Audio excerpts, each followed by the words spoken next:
Oh, oh, oh, oh,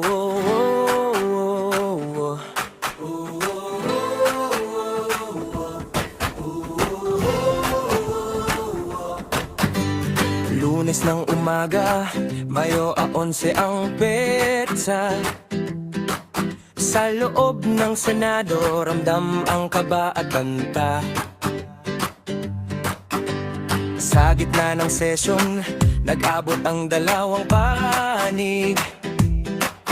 Ang dating magkatunggali, muling narinig ang tinig. Si Batoy nakatayo, ang boses ay may diin. Ang dangal daw ng bayan, kailangang panindigan din. Ngunit sa kabilang silya, tahimik na naghihintay si Trillanes na may dalang balitang tila may taglay.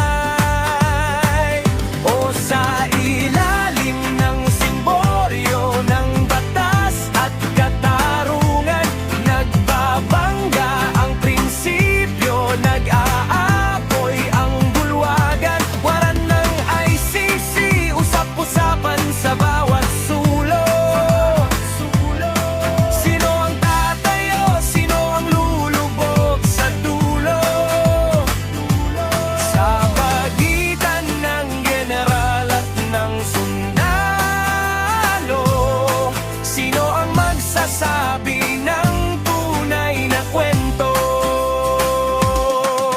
Bumunot ng dokumento, si Sonny ay nagsalita. Ang oras ay malapit na, wala nang kawala sa hustisya.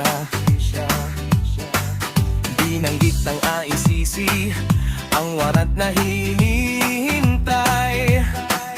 Ang sigaw ng mga biktima, ngayon daw ay may saysay. Ngunit tugon ni Bato, may halong pait at pikon. Dayuhan ang huusga, hindi kami papayag doon.